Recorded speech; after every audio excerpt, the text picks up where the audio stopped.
A deafening crash, twisted metal, shattered glass. This wasn't a scene from an action film. This was real life. On a seemingly ordinary Sunday, March 8th, 2020, I found myself trapped in the wreckage of my car.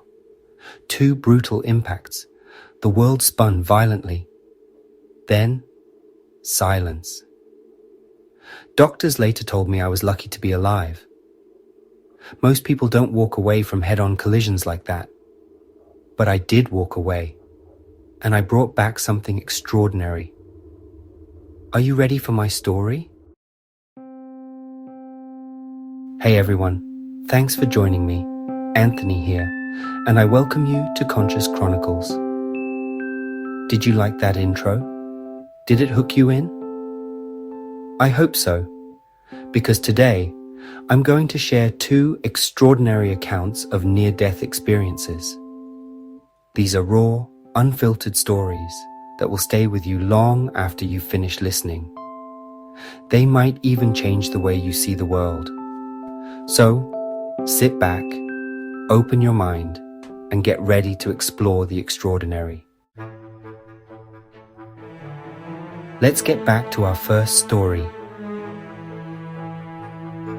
My daughter's street, a familiar route. I never imagined it would become the setting for such a dramatic event. I was driving, relaxed, lost in thought. As I slowed down to turn, a flash of white caught my eye in the rearview mirror. A car, far too close, was bearing down on me.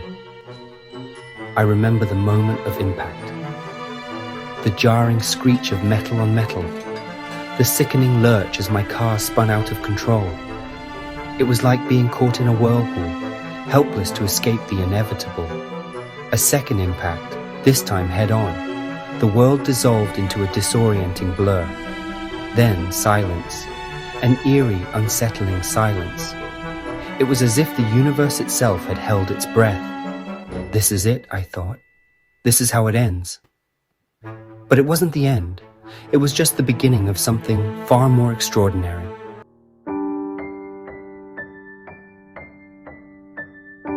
I became aware of a strange sensation. It was as if I were floating, detached from my body. I could see the wreckage of my car. Smoke billowed from the mangled hood, but I felt no pain, no fear, just a sense of surreal detachment. Then I saw him, slumped over the steering wheel, dressed in a familiar blue t-shirt. It was me. But how could it be? I was right here, observing the scene. A wave of realization washed over me. This was my body, but I was no longer bound to it. I had become something else, something lighter, something freer.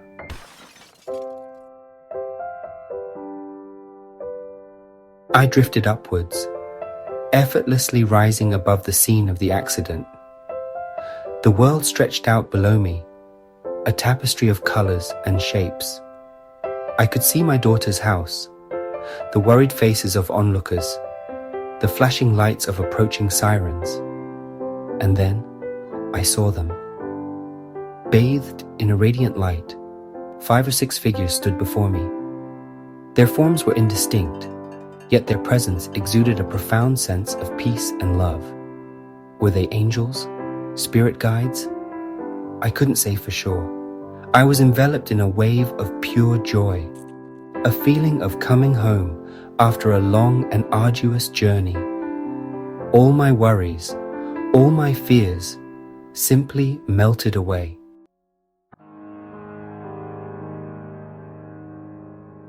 As I marveled at this wondrous sight, a thought pierced through the euphoria. My family, my wife, my children. I had to get back to them. The pull of love, it seemed, was stronger than even the allure of this newfound paradise. In an instant, I was hurtling back towards my body. The feeling of bliss was replaced with the jarring reality of pain. I gasped for air, my chest constricted. The accident, once a distant memory, came flooding back. I was alive, but I was forever changed. I had looked beyond the veil and brought back a truth that would forever alter the course of my life.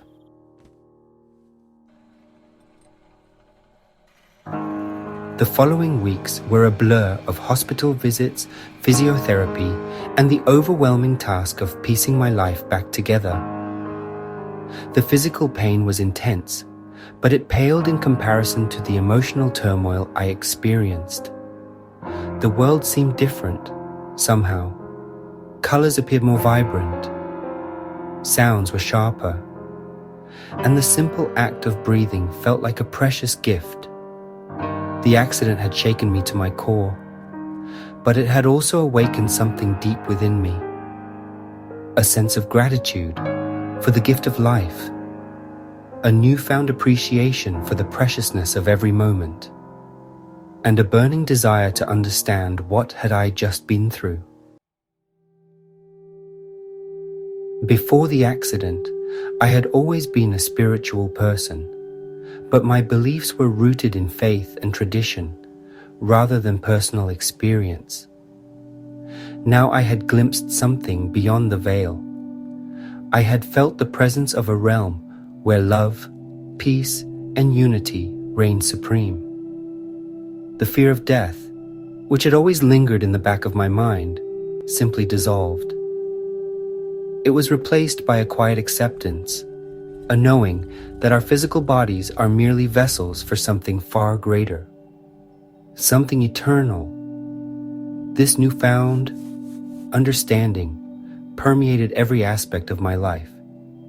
I found myself connecting more deeply with others, expressing my love more freely, and embracing each day with a renewed sense of purpose. Reflecting on this journey, I realized that the accident was a catalyst for change. It opened my eyes to the beauty and interconnectedness of all life, and for that, I am eternally grateful.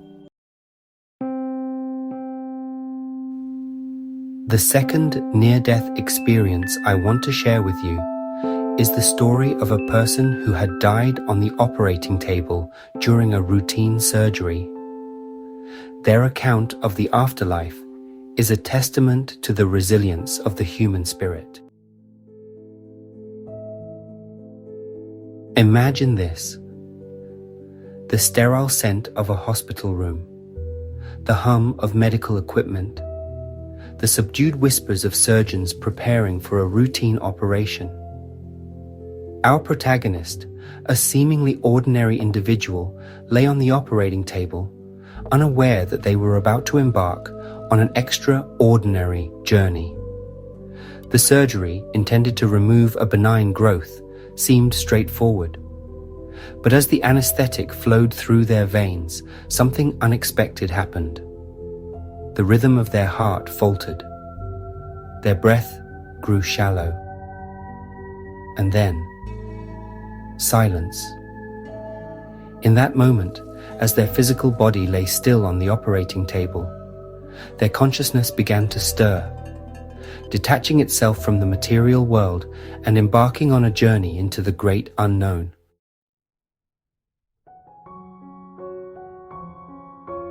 A sense of weightlessness washed over them as they drifted upwards, their perspective shifting dramatically. Below them lay their own lifeless form, draped in surgical sheets, surrounded by a flurry of activity. Strangely, there was no fear, no panic, only a sense of detachment. They had become an observer, a silent witness to the drama unfolding below. It was then they realized that death, as we perceive it, is but an illusion. Their essence, their being, remained vibrantly alive, even as their physical form lay seemingly lifeless on the table below.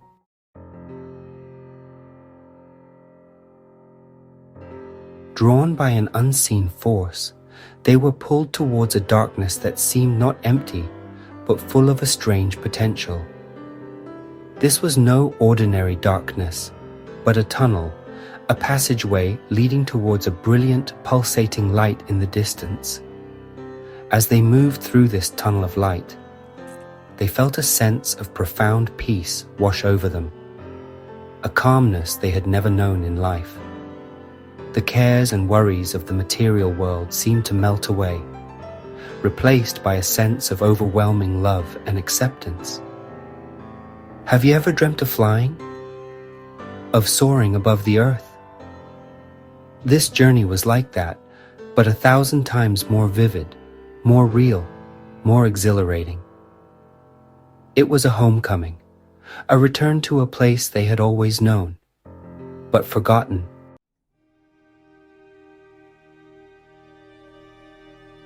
Emerging from the tunnel, they were bathed in the warm radiance of a light unlike anything they had ever seen.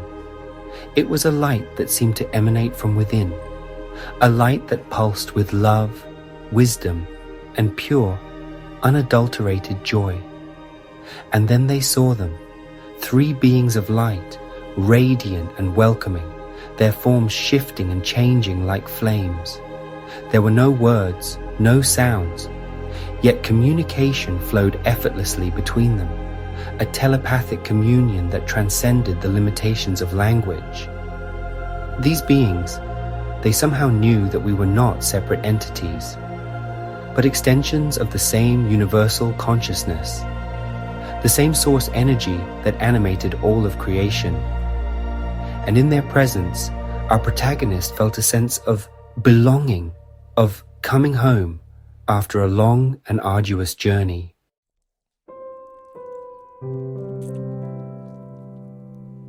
Bathed in the warm embrace of the light, our protagonist was privy to a cascade of knowledge, a torrent of cosmic truths that shattered their earthly perceptions.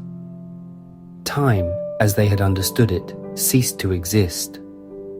Past, present, and future merged into a singular, eternal now. They saw the interconnectedness of all things, the intricate web of life that bound every creature, every atom, every thought and emotion into a unified whole. They glimpsed the grand symphony of creation, the ebb and flow of energy that powered the cosmos. And they understood, truly understood, the nature of their own existence. They were not merely a body, a mind, a collection of experiences. They were, and had always been, an eternal spark of consciousness, a drop of the divine ocean of being.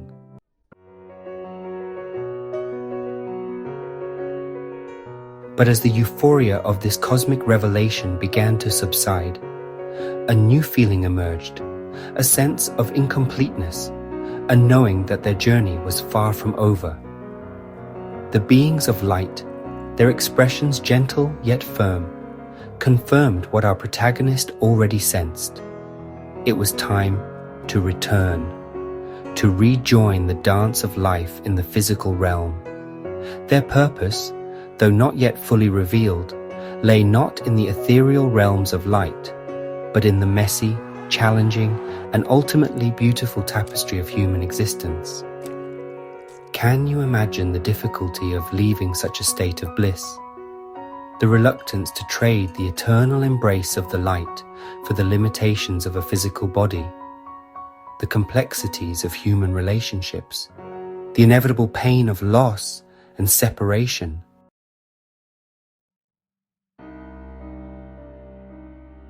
Yet, with a heavy heart and a newfound sense of purpose, our protagonists bid farewell to the beings of light and began their descent back to the world of form and matter.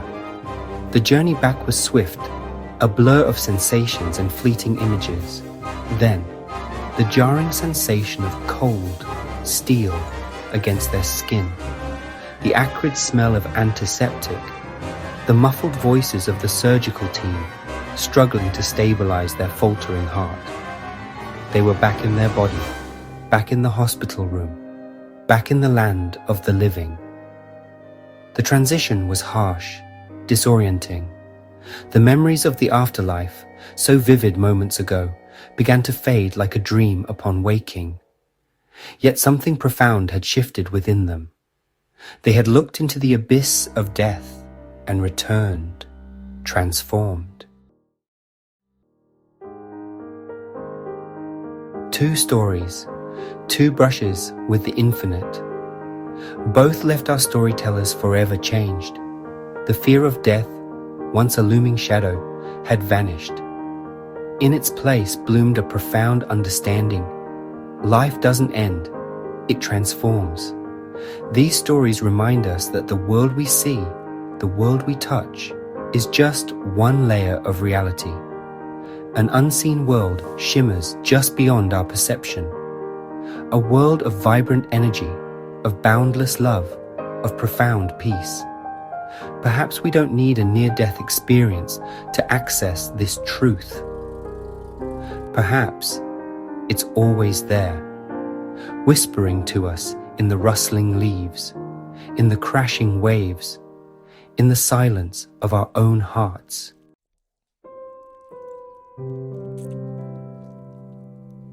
The stories shared today are not meant to provide all the answers.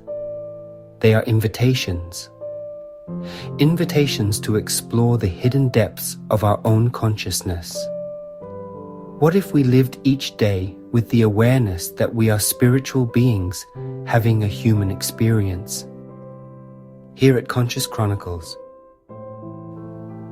I'll continue to delve into these mysteries with you. I am Anthony.